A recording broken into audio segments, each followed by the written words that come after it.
ya. Ini membuka peluang untuk jadi pemegang saham BEI, Bursa Efek Indonesia, setelah proses demutualisasi bursa selesai. Kita simak dulu informasinya. Rosan yang juga Menteri Investasi Hilirisasi ini menegaskan langkah itu masih menunggu struktur dan tahapan demutualisasi yang tengah dipersiapkan pemerintah dan otoritas pasar modal. Namun Rosan sendiri belum merinci besaran porsi kepemilikan saham yang akan diambil Danantara apabila nantinya masuk sebagai pemegang saham BEI. Di sisi lain, peluang masuknya Danantara sebagai pemegang saham Bursa Efek Indonesia sejalan dengan rencana pemerintah dan OJK untuk mempercepat demutualisasi bursa saham. OJK sendiri menargetkan peraturan pemerintah terkait demutualisasi BEI terbit pada kuartal 1 2026 sebagai bagian dari reformasi pasar modal dan transparansi, peningkatan transparansi.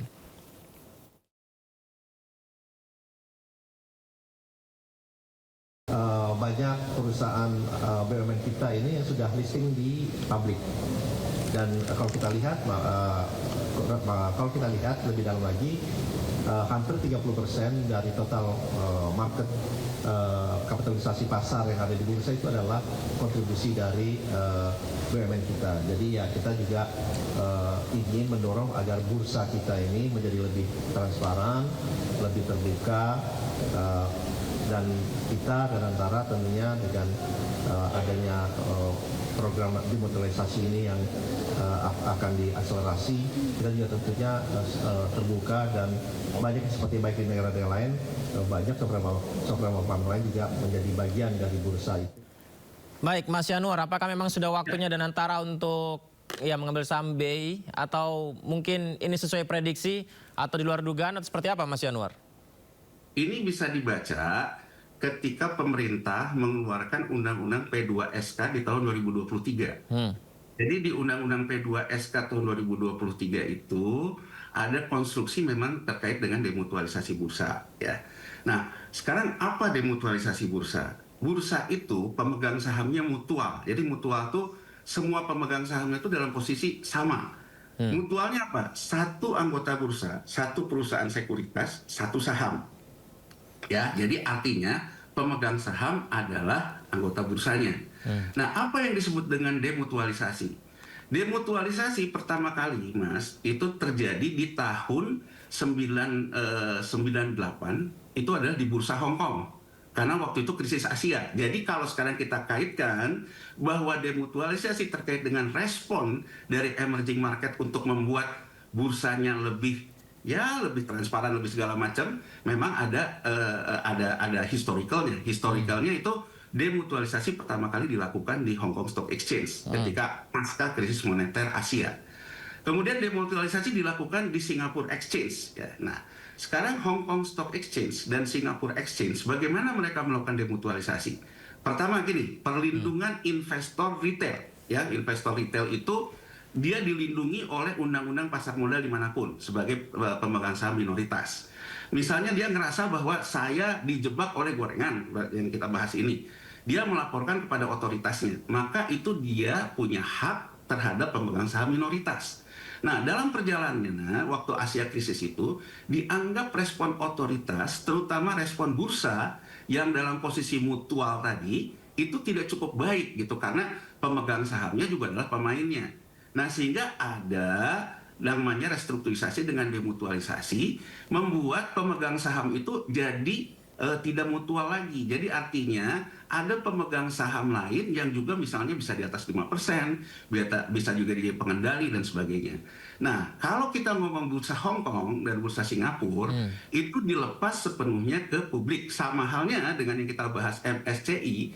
MSCI itu tadinya adalah divisi riset ekonomi di Morgan Stanley. Tapi karena kemudian orang mengatakan terjadi yang namanya konflik of interest antara Morgan Stanley sebagai pengelola fund dengan risetnya, maka Morgan Stanley waktu itu melepaskan MSCI menjadi perusahaan full publik. Jadi artinya pemegang sahamnya itu jadi proses demutualnya itu termasuk juga Hong Kong Stock Exchange dan juga Singapore Exchange publik gitu. Walaupun nanti publik itu ada yang di atas 5%, di atas 7%.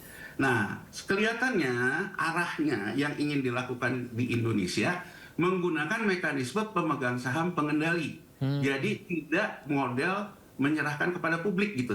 Jadi artinya bahwa Danantara masuk sebagai standing buyer ketika proses demutualisasi dilakukan di bursa dan dia mengambil porsi pengendalian. Nah, sekarang kita lihat, kalau Danantara ini mengambil posisi pengendalian, berarti pengembangan bursa terkait dengan mekanisme-mekanisme yang harus diperbaiki. Di Sindo ini bisa menjelaskan bahwa gorengan itu kalau mau diregulasi, diakomodasi, maka bursa itu harus mengembangkan yang namanya dealer system. Kalau kita sekarang broker system. Nah, dealer system itu menuntut investasi yang nggak murah, Mas, terkait dengan pengembangan teknologi, terkait dengan pengembangan struktur. Nah, alasan demutualisasi di Hong Kong Exchange dan Singapore Exchange terkait itu, investasi untuk membenahi adanya dealer system yang membutuhkan modal yang besar. Artinya, kalau itu yang dibaca, Danantara akan menjadi pengendali, memastikan dealer system terjadi, dan modalnya datangnya dari Danantara. Kan begitu. Jadi artinya fungsi negara sebagai pemegang saham. Nah, sekarang fungsi negara sebagai melindungi investor minoritas dan sebagainya tidak berubah. Tetap yang namanya demutualisasi nanti pun menuntut peran OJK yang memang seperti saya uraikan di depan tadi. Perannya dalam melakukan gelar-gelar perkara. Perannya dalam penegakan hukum. Jadi demutualisasi ini fokusnya lebih kepada penataan pasar. Merestrukturisasi pasar yang bisa mengakomodir yang namanya menggoreng itu menjadi sesuatu yang lebih teratur, dilakukan investasi pengembangan sistem, tapi terkait dengan independensi dan sebagainya itu aturan OJK. Karena kan ada kekhawatiran begini, apakah kalau misalnya dengan model yang nanti akan ditempuh Danantara menjadi pemegang saham pengendali, ya independen dong, jadi maunya pemerintah aja, kepentingan publiknya tidak tercapai. Ya menurut saya kalau itu yang terjadi, ya tuntutannya tetap sama. Jadi sekarang bursa yang sudah demutualisasi, Hong Kong Exchange maupun Singapore Exchange, tetap peran-peran independensinya ada di otoritasnya. Di otoritasnya. Jadi demutualisasi itu jangan dianggap bahwa dia tongkat Nabi Musa gitu. Demutualisasi itu adalah memperbaiki struktur, kan misalnya begini. Misalnya di bursa kita, kalau dibentuk dealer system, ada yang namanya broker yang menjadi dealer, tukang goreng lah ya, tukang goreng yang memang diakomodir dalam sistem dealer, itu membutuhkan modal yang besar, membutuhkan transparansi yang besar. Dia sebagai pemegang saham menolaknya, itu kan karena sekarang posisi mutual. Kalau nanti dalam posisi setelah demutualisasi, pemegang saham pengendalinya Danantara, nggak ada cerita, pokoknya kita sebagai pemegang saham mau begitu. Kan begitu ya Mas, jadi artinya bahwa kendala-kendala konflik kepentingan pemegang saham yang tidak siap berubah, ya kan, dengan posisi yang sekarang mutual, nanti akan diganti dengan peran pemegang saham pengendali Danantara.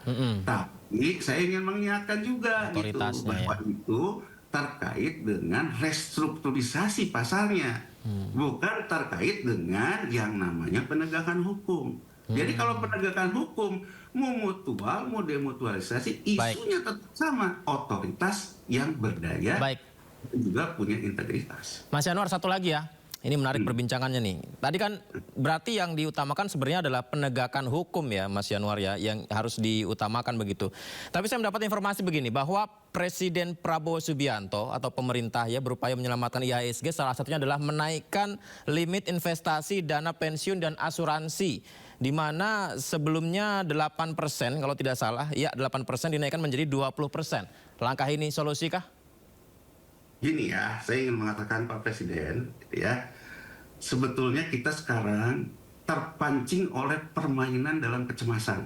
Terpancing dalam permainan kecemasan?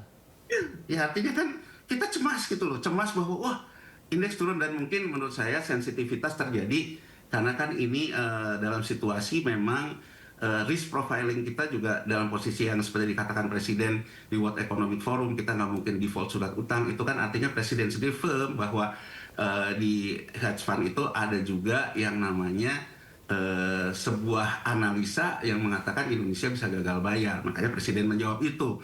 Nah dengan sekarang turun kayak gini kan, Anda sebagai Presiden ya pasti merasa ditercoreng lah ya. Jadi artinya kan bahwa ini juga bisa menyulut ke persoalan politik. Apalagi kita punya sejarah bahwa jatuhnya tahun 98 diawali hal-hal kayak gini. Menurut saya itu yang membuat beliau geram ya. Tapi mungkin beliau kemudian mendapatkan masukan, kalau kita dikerjain asing Pak gitu, udah Pak, kita kita beli aja dengan kekuatan public trust fund kita. Trust fund kita tuh ada di mana? Ada di BPJS Ketenagakerjaan yang paling besar, dana jaminan sosial, ada di asuransi dana pensiun, gitu ya. Nah, trust fund ini, Mas, trust fund ini kan sebetulnya yang menjadi nasabahnya yang dalam sistem dealer yang saya sebutkan tadi. Jadi sistem dealer itu yang melakukan stabilisasi di bursa. Pertanyaannya, kita sekarang belum membangun sistem dealer, tapi kita sudah meningkatkan dari 8% sampai 20%. Menurut saya, Pak Presiden, Anda offside. Jadi artinya Anda offside, Anda mendapatkan masukan dari orang yang sebetulnya ngegoreng turun dan ngegoreng naik ke atas pakai duitnya public trust. Jadi saya perlu katakan kepada Presiden, Presiden harus hati-hati. Kenapa? Saya ingin memberikan gambaran ke Pak Presiden. Ya. Korea Selatan tahun 98 kena krisis moneternya karena apa? Karena begitu 98 terjadi PHK yang besar. Mereka mau ngambil dana pensiunnya, mau ngambil dana PHK-nya, uangnya nggak ada, nyangkutnya di mana? Di saham yang digoreng jatuh. Saya ingin mengatakan, Pak Presiden, dengan pola 1 tahun ini saja, ada 4 kali circuit breakers, 2 kali di Maret, 2 kali di Januari, itu menggunakan informasi yang valid, informasi yang memang benar menjadi masalah kita. Pak Presiden, dalam posisi kayak gini, kalau Anda meningkatkan 8% ke 20%, kemudian besok ada informasi apa lagi harganya jatuh, maka dana pensiun kita bisa dinaikkan lagi nyangkut. Akan nyangkut. Kalau solvabilitasnya tidak terjadi, apa yang disebut dengan solvabilitas? Kalau dia nyangkut, tapi kemudian klaim tidak terjadi, nggak apa-apa mungkin. Tunggu lagi, balik lagi. Tapi Anda bisa bayangkan nggak apa yang terjadi di Korea Selatan 98? Begitu nyangkut, terjadi PHK yang besar, orang nggak bisa mengambil dana pensiunnya, terjadilah yang namanya gejolak kelas menengah kan? Baik. Jadi saya ingin mengatakan Pak Presiden, sebelum Anda membicarakan insentif ini, beresin dulu. Apa yang dikatakan Menteri Keuangan Purbaya, beresin dengan serius. Artinya penegakan hukum. Baik. Antara orang yang keluarkan informasi dengan pembentukan harga, apakah ada pihak yang terkait?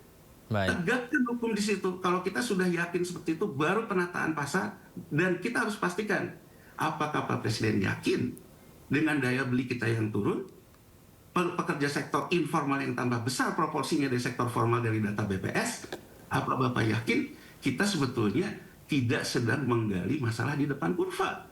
Dengan sekarang kita minta masukin dananya ke situ, di depan kurva terjadi yang namanya PHK yang besar, nyangkut, timbul masalah baru. Jadi saya ingin memberikan gambaran, Anda harus mendapatkan sebagai Presiden, Anda harus mendapatkan informasi berimbang. Dari orang yang mengatakan insentif, dari orang yang mengatakan apa resikonya.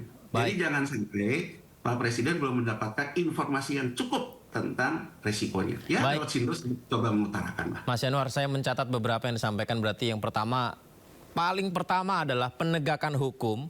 Kemudian yang kedua, langkah itu boleh menjadi masukan, tapi juga jangan lupakan faktor resikonya harus menjadi pertimbangan matang ya. Mas Yanuar, terima kasih banyak ya sudah berbagi. Izin nanti kita bisa diskusi kembali ya. Selamat malam Mas Yanuar.